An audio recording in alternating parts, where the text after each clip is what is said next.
Good morning everyone. चलिए आज चलते हैं मॉर्निंग वॉक करने। बहुत दिनों के बाद मैं वॉकिंग के लिए निकली हूँ। मेरे साथ देवाशीष और हम लोग का सबसे प्यारी अलेक्सा भी है। तो चलिए आज वॉक करेंगे और एक इम्पोर्टेंट बातें बोलूँगी। चलिए वॉक भी करेंगे और थोड़ा बातें भी कर लेंगे। बहुत दिनों के बाद वॉकिंग के लिए निकली हूँ। आप मानोगे नहीं, परसों रात को मैंने एक वीडियो अपलोड की थी जो फ्रेंड के साथ थैंक्स गिविंग फीस्ट थी।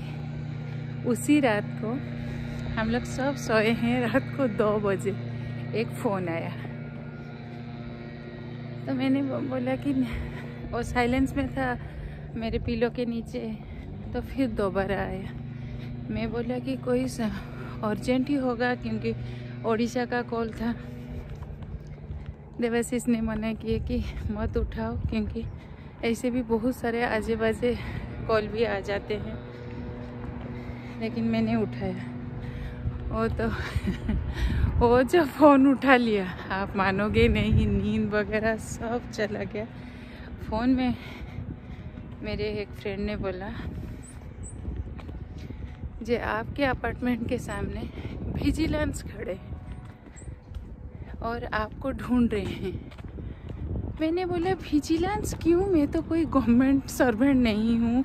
मैं तो कुछ भी गलत नहीं करती हूँ। टैक्स देती हूँ, जीएसटी पेमेंट करते हैं। क्या हो गया?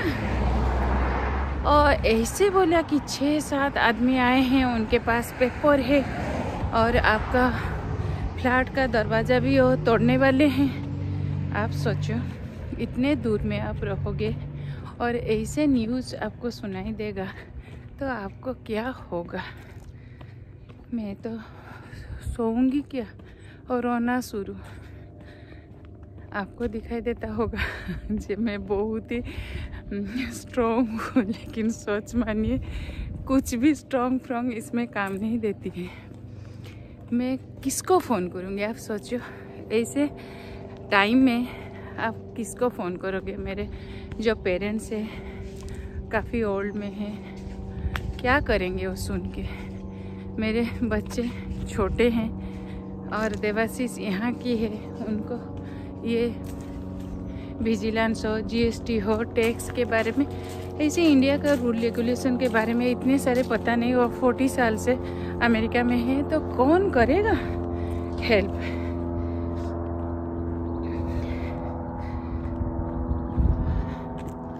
उसके बाद मैंने शांत से सुनी और मेरे एक स्टाफ को फ़ोन की, जे फैक्ट्री को बंद करके मेरे अपार्टमेंट के सामने तो जा और देख क्या है, क्योंकि पहले जानना चाहिए जे विजिलेंस क्यों आए हैं और किस लिए आए हैं।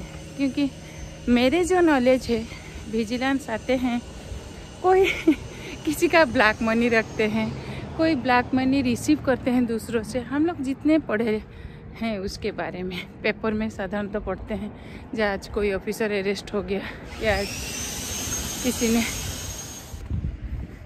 तो। और मेरे स्टाफ गया और जैसे ही अपार्टमेंट के गेट के पास पहुंचा, वो देखा कि 6 से आदमी। मैंने बोला वीडियो रिकॉर्डिंग कर। देखा मुझे, तब यहाँ रात को 3 बज चुका था और वो दिखाया। थोड़ा रुक जाइए, मैं रोड क्रॉस कर दूँगी, गाड़ी आ रहा है।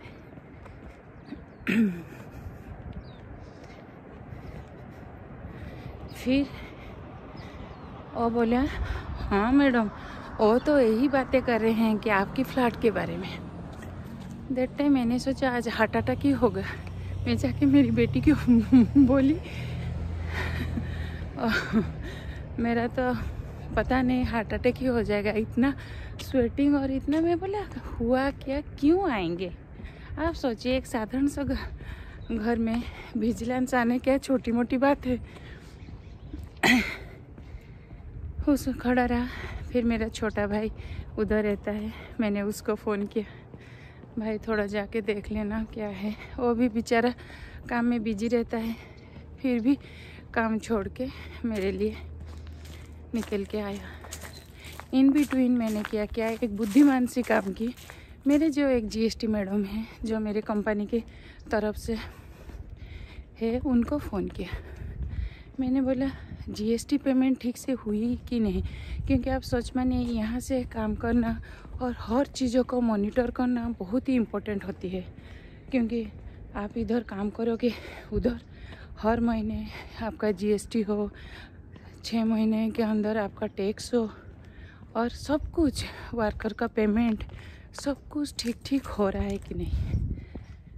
फ़ोन किया तो जीएसटी मैडम ने मुझे बोली आपको डरने की ज़रूरत नहीं, क्योंकि हम लोग का हर बिल का ट्रांजैक्शन ठीक से हो रहा है, गवर्नमेंट को हम लोग ठीक से पेमेंट दे रहे हैं। तो वो एक अच्छी बात थी। फिर मैंने फिर भी रिक्वेस्ट किया कि अगर आप फ्री हो तो मेरे अपार्टमेंट के सामने आ जाओ ऑफिसर से बातें करने के लिए। मैं थक भी रही हूँ और आप सोचोगे नहीं। उसके बाद अभी 2 घंटा यहाँ जैसे आहिस्ता आहिस्ता बढ़ रहा था, मेरा पैनिक अटैक ज़्यादा हो रहा था। देवाशीष पूरा काम और मेरे से बिल्कुल अपोजिट।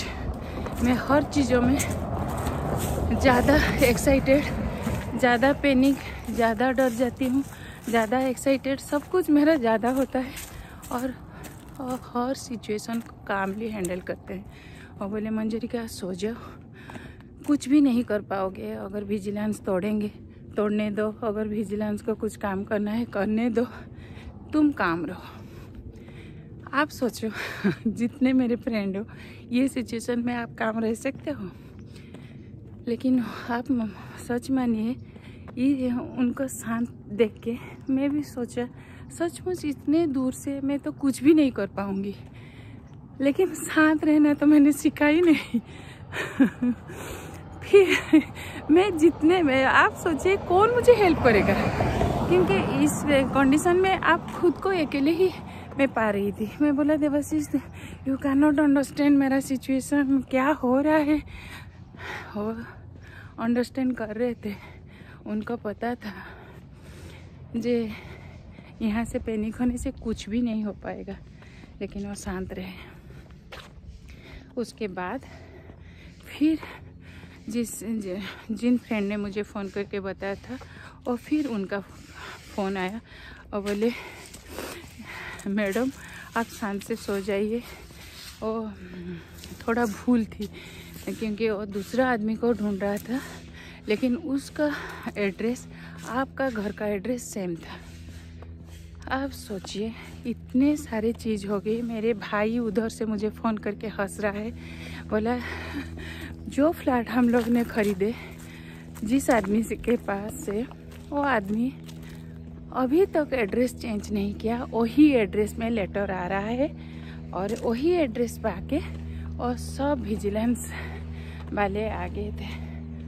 आप सोचिए मेरा स्टाफ भी हंस रहा है, मेरा छोटा भाई तो हंस हंस के पूरा लौटपट, बोला मामा नानी तू तो डरेगी और सबको डरा देगी। मैंने बोला देख अगर इतने दूर में हूँ, आप सोचिए एक छोटा सा पॉजिटिव मेरे साथ हुई कि मेरी बेटी मेरे साथ है। अगर वो उस टाइम वो फ्लैट में रहती, अगर ऐसी सिचुएशन होती मैं क्या करती। हाँ मैंने सिमी को जब बोली, रात में मैं तो सो नहीं पाई, लेकिन सुबह जब हुई मैं सिमी को बोली सिमी ऐसा कंडीशन हुआ, विजिलेंस वाले का आगे और झूठ हो मूठ हो, लेकिन आए तो दूसरों के लिए भी आए, लेकिन आए तो मेरे घर के सामने फ्लैट में। और बोला मम्मी डरने की कोई बात नहीं, पहले एड्रेस पढ़ो, किस लिए आए हैं उनसे बातें करो, उसके बाद कुछ डिसाइड करो। इतने जल्दी पैनिक होने की क्या ज़रूरत थी।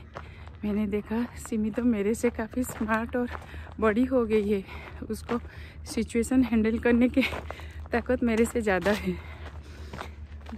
तो मुझे ये भी बहुत ज़्यादा खुशी लगी कि वो सिचुएशन को इतने आराम से हैंडल कर रही है। और देवाशीष तो पूरा काम, तो इसीलिए मैंने कल कोई भी ब्लॉग नहीं की, क्योंकि मैं इतना डिस्टर्ब थी वो बातों से। मुझे लगा छोटी छोटी बातें ऐसे आएंगे, झूठ हो सही हो, आप कैसे वो सिचुएशन को हैंडल करोगे, वही सीखने की चीज़ है। अभी तक मैंने सीखा नहीं। मैं हर चीज़ों को सीरियसली ले लेती हूँ और रोती रहती हूँ। तो वही सिचुएशन के लिए कल मैंने ब्लॉग नहीं की और आज थोड़ा ठीक हूँ। मॉर्निंग वॉक के लिए देवाशीष और मैं निकली हूँ। देवाशीष से बताएगा मेरा सिचुएशन। देवाशीष बोलो क्या हुआ? Oh, Manjarika panicked so much. Okay, it was just a false, scary situation. Nothing that involves Manjarika, but it just turned out to be that way. She got so nervous, and I was saying, "Okay, just calm down, just calm down." And she was calling everybody up in Bhubaneswar to find out the situation, to help her, and but now everything is under control. तो अब सुने जे, इसीलिए एक चीज़ और incident से मुझे शिक्षा मिली जे हम लोग पैनिक होने से कुछ नहीं होगा, शांत रह के काम करने के बाद। लेकिन सच माने उस टाइम जो भी मुझे देवाशीष बोले कुछ भी काम नहीं हुआ। बाद में ये एक फनी इंसिडेंट के हिसाब से चली गई। सब हंसे, मेरी पेरेंट्स को भी जो दूसरे दिन हम लोग बताए वो भी हंसे, लेकिन वो भी पहले नर्वस हुए, उसके बाद हंसे। लेकिन लाइफ तो चलता रहता है, कुछ गम कुछ खुशी जो बोलते हैं ना, ऐसे ही। तो चलिए आज मेरे साथ आप वॉक करने में 2-4 माइल और जाऊंगी और दिखाऊंगी। एक पहाड़ के ऊपर पहुंच के उधर आपको दिखाती हूँ सीनिक व्यू। देखिए ये बच्चे कैसे भाग रहे हैं, पूरा ऊपर तक जाएंगे। They are training. हाँ? Cross country training. Oh This is running training. Nice. यहाँ तो पॉपुलेशन कम है इसलिए भाग रहे हैं। इंडिया में कहाँ जगह है बोलो तो भागने के लिए, गाड़ी कार मोटर सब आ जाएगी। तीनों जा रहे हैं, कितने ओल्ड एज की है, लेकिन अब पहाड़ चढ़ के आ रहे हैं, अभी वापस जा रहे हैं। यही सब सीखना है। जे एज जो बोलते हैं ना, अरे वो बुढ़ी हो गया बूढ़ा हो गया, कोई उससे कुछ नहीं होता है। देखिए कितने सारे ऊपर से आ रहे हैं। ये एक वॉकिंग और हाइकिंग के लिए बहुत ही पॉपुलर प्लेस है। इसीलिए ये तो थैंक्स गिविंग के लिए 4 दिन छुट्टी है, तो छुट्टी का मज़ा सब उठा रहे हैं। अब देखिए देखिए। हाय।